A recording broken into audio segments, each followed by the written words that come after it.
خانس بي جوهان خيس نجرتي ورين البهدر أرمودا بكبونا جو يرو مدار أرمودا قدار نفن أرمودا أما تقريبا بربريت نكاني إبدان بالبلشان كنا رياكشني يوخانيس أوبيدون مال جتشار آجرت أرمو قبت أمتا مليون شنتم أمتا خلي سرني من ليكون هرما مري هركا مري سرني من ليك جلمات عن كمان تمام بكتا كتي أولي سرني من ليك معلوم ما صار رافقته قطعي بلا خيني جبر سيسادا دبرتو خيني قوشا داي سيسادا توري أران تنقوني دولة من ليك يوخاني سيمليك زمت عجاني يقوني جرى خنورة تخاو جارميني سلا أو بيدو بكبونو جو خجيبه اللي هم من ليك أبعاد شو باتن أورمو تنبكبونو أورمو بلسوم تني جرتن دابا خيسن راديو جلتي يوخا بي جلتي يوخانيس ماري أورميال جلتي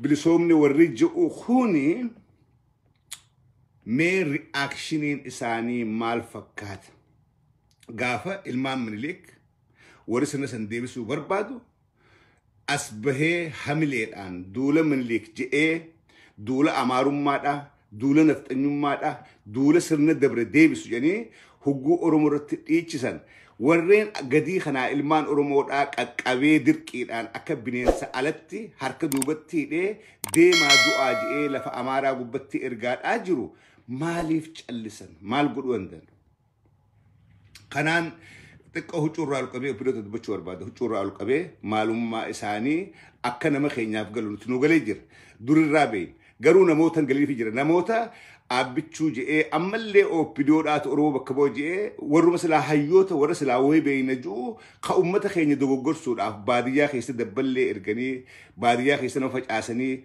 أمتا أوروموداتي سنبلسوم تنجرتن أبتشو المباغداتي المكاتي جئ ورا أمتا خينا دوغور ساد آجرو جرا أسرتين قاقبيت اكو خيس دا قاقبيت سنگرسيسو وربادا welcome أملي ولي شير قدادا ولي دبر سادا وري بيجيك أبدن بيجي شير قدادا ورين فلورك أبدن ولي دبر سادا هاسو نراهوني هاسو قلبي تسقبويتو أنتينجين هندنو أجي فني مال قداموك أبجني اتيادوك أبنويتو التورمو دا هندنو يوني وني أمان تنتيخو ننججير الركودة كمن خرابراتين هريري صدركا الدنيا تسكوب أواجرا أورمون هم نفيتي في سجلته هوداف أولاد في سجلته هوداف أمته خينيا في سجلته هوداف أولان أكا ميزان سيدا أولكو صدركا الدنيا التنشيني أكا أركنو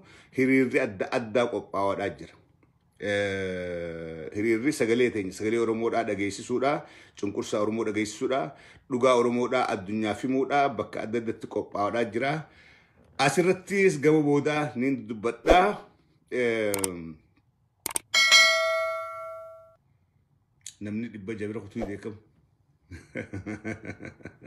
نمني أسبر الكوي دي أو مني سنجرا أونلاين I know أرى giving Tuesday مالك يو غرغارتن دچارة تافي ورين هم نقبدن لك آتي غرغارا سلا أرانتن غوفن دين همنا تينيا فيس جوجبي فيس بنامي سلا أورجانيزيشن جيراني سلا جارمني جيراني جارموتا واسوما هدوك أباني غرين تك غرغارس كوبيستي غرغارس خرط كوبو بود أبديمي غر تكون هم نتيجة ججبي أبسلا ديمي هدو بريدان أرى أكبر مدري تشاراتور باورتين كينيا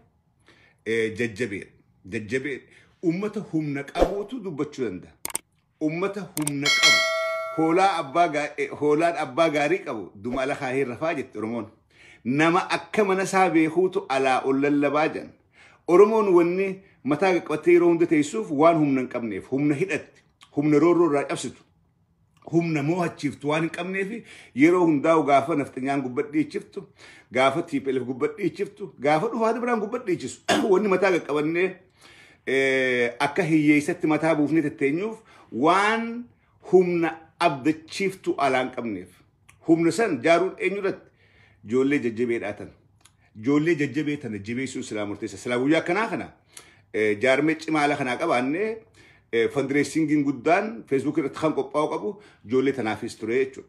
Kan silaa irratti miliyoonaan baasuu qabu. Miliyoonaan silaa kan gannaquu qabnu yooni miliyoon takka baafne miliyoon lama ta'uuf silaa irratti isaaniifis godhuun ture. OMN'ifis godhuu qabna. Fundraising godhaa jiranii dhaqaadhaa warri dandeessan irratti tinisaa irra gargaaraadha. Wanni Oromoodhaaf gargaartan hundinuu waan baaftanii miti. Kanaafin namnis xiqqaachuun achiis waan gaarii adeemu jira. Fayyataa hayyee karaa dhaadhii'oodhaa deebina dhaabbata dimokiraasummaa uummata Oromoodhaa kan Tigraay keessatti bara 1989 moo 90 ijaarame dhaadhii'oo dhaabbata dimokiraasummaa uummata Oromoodhaa kan Abbaa Duulaa faa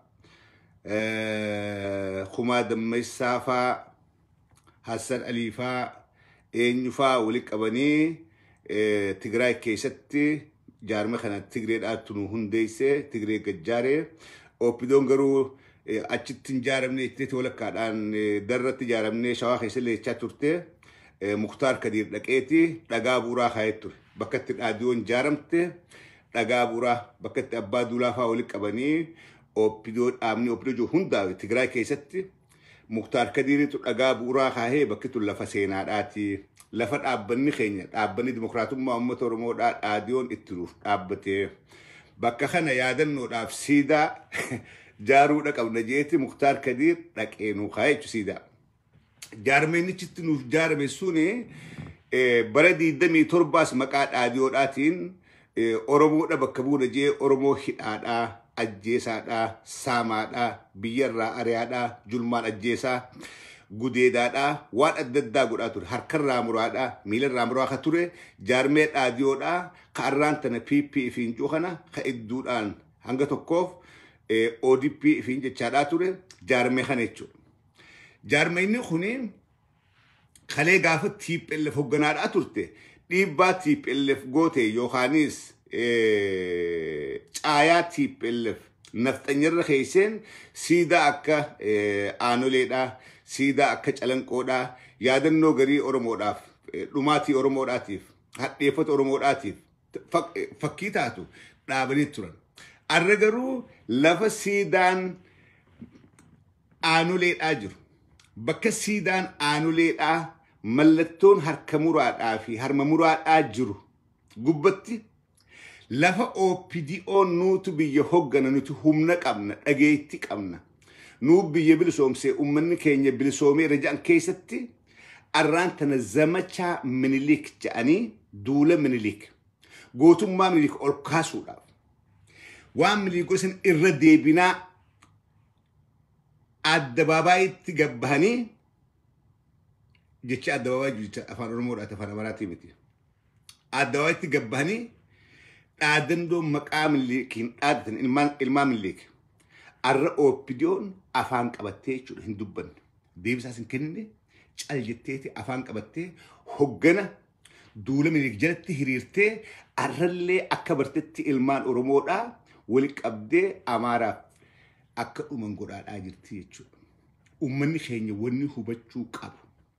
Uummanni keenya wanni beekuu qabu. Keessattuu warreen dhugumaan wallaalaan dagamtanii gareen tun gareen gantuun gareen OPDO'n tun dhaadhii'oon bakka nu buuti jettanii warri yaaddan yoo arraan tana addaan isiniin baan Minilik Oromoo tola ooleef takkalleen qabu Oromoo tuulamaa guututti akkan jirra godhee buqqaasee lafasarraa arra baqataan Oromiyaa keessa baqachaa ture ijoollee tuulamaati irra guddaan 90% Oromoon biyya keessa buqqaate qeefirraa ari'an qeefirra xiqqaatte qeefirratti maalummaa ishii dhabde Oromoo tuulamaati.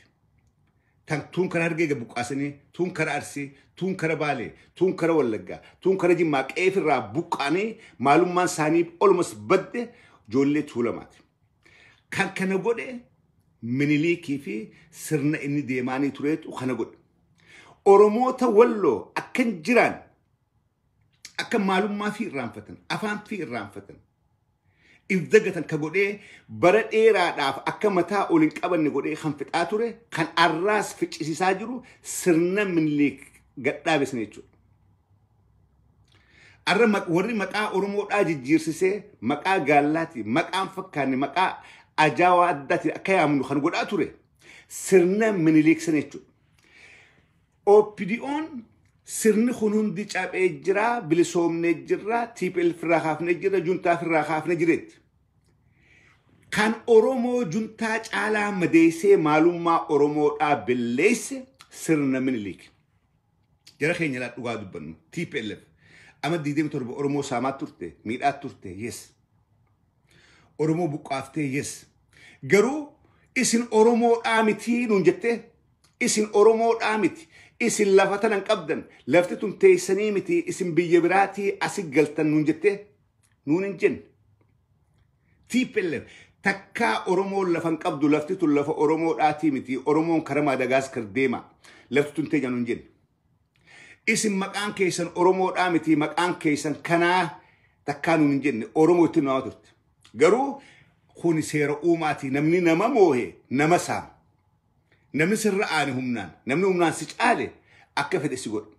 Nu saaman kadura dhaabbate ajjeesan hidhan harka irraa muran suni amala nama moohateeti.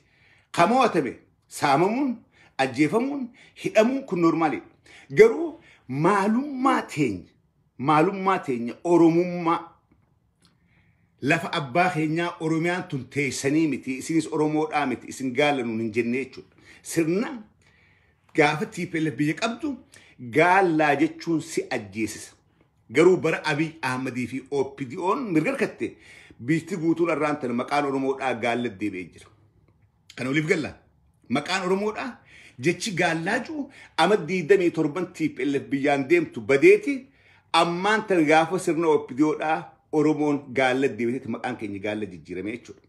Kun hundinuu walitti hidhata kaayyoo sirna Minilik kana deebisuudhaaf godhamaa ture godhamaatiis jiru. Warri hanga arraa addaan isiniin bahin arra hugguu ifatti miidiyaan Itoophiyaadhaa guutuun duullimmaan tana godhaa jiru duullimmaan tana Abiy helikooppitariin dhokatee daangara dhaqee footoo ka'ee deebi'u kun duullimmaan tana illiitiin Amaaraa akka jirtutti buqqaatee huccuu waraanaa kaattee mallattoo duulli kun duula Minilik ta'uu harkatti hidhattee deemaadhaa jirtu kuni addaan isiniif baasuudha qaba maaltu deemu jira gooliin lola kanaa gooliin Tigraay cabsuudhaaf godhamtu gooliin Oromoo cabsuudhaaf sabaa sablamoota cabsuudhaaf godhamtu kuni itti bahinisiidha sirna Minilik san deebisanii sabaa sablamoota cafaqanii keessattuu Oromoo akka afaan Oromootiin hin dubbanneetu ibsi boodhaa ta'a.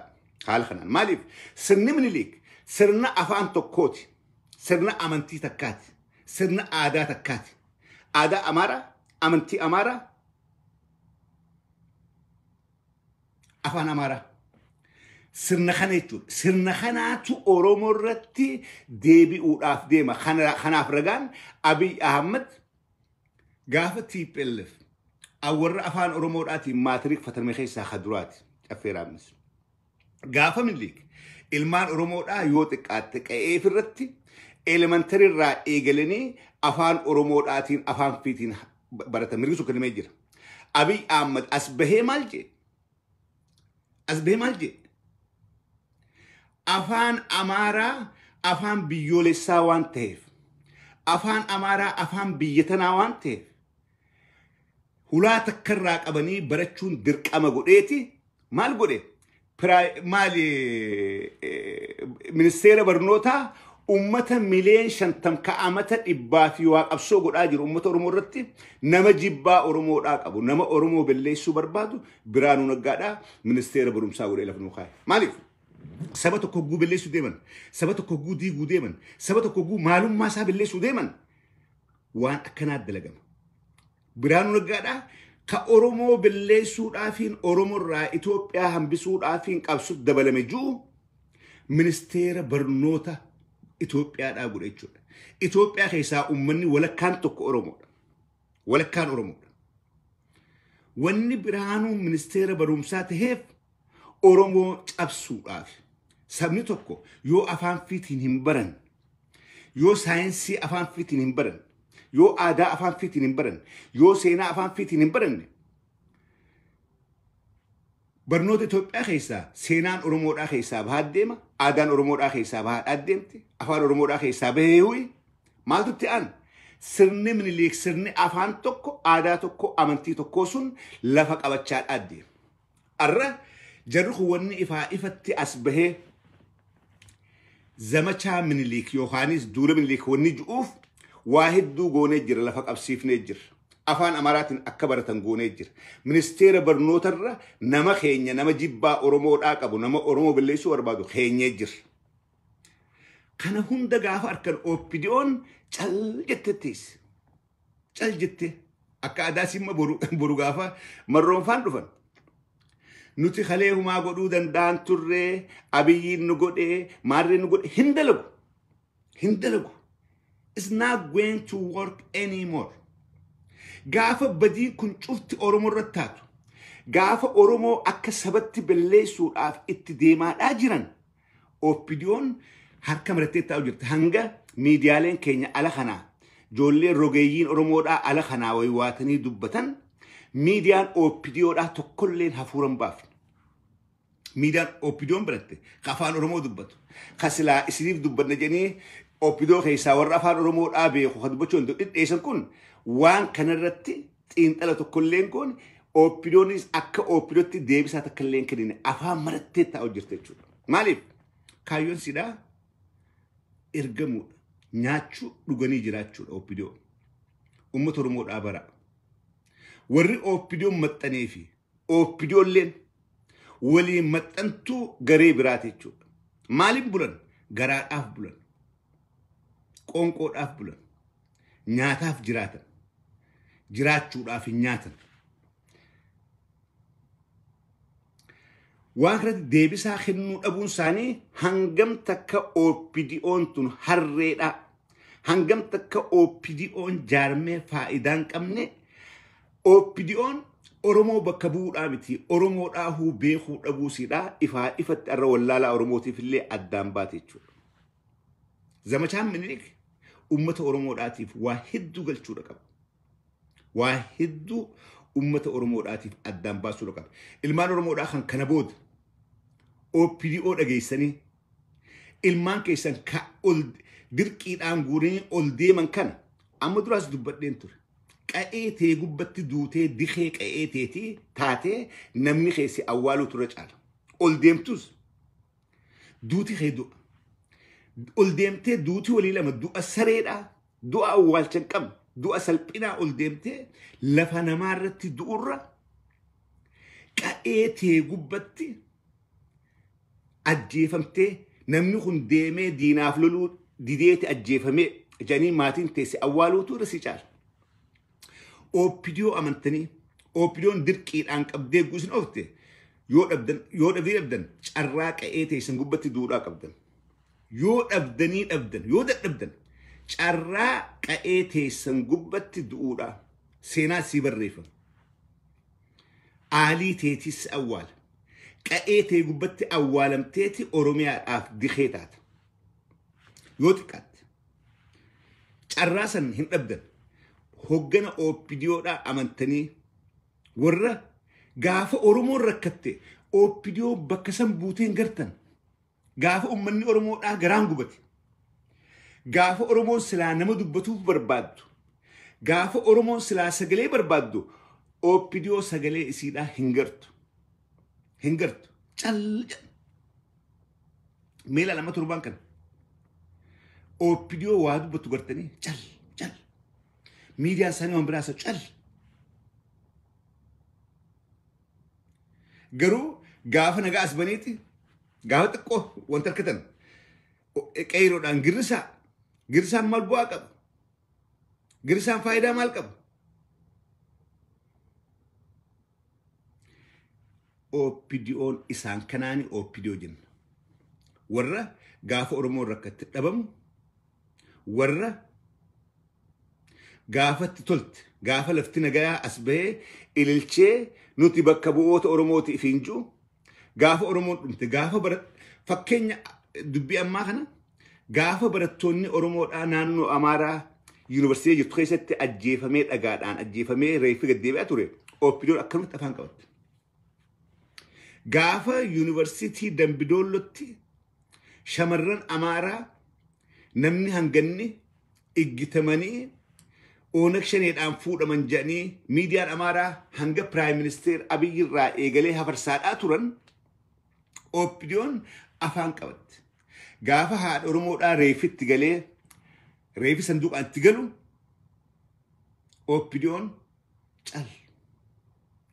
Gaafa immoo namni Ashama kabajamtoota daawwattoota keenya warreen chaanala YouTube faareessan like share subscribe godhuudhaan hordofaa jannatu viidiyoo kana sirraa hordofaa jenna kan beekamu afeeraan kan adeemu qabanda kan kenna yaaraan kana sooshaal miidiyaa adeemuudhaa Facebook isaa wanta kan jiru karaa YouTube irratti waan akkasii sumaan haalli akkuma beekamu lolli yeroo ammaan tanaa waan ammallee jiruuf mootummaan bilchina fittiin guyyaarran tanaa wallaggaa xayyaara diroon itti illee jira biyyiin naaf waan godhuudhaan qabu godhisee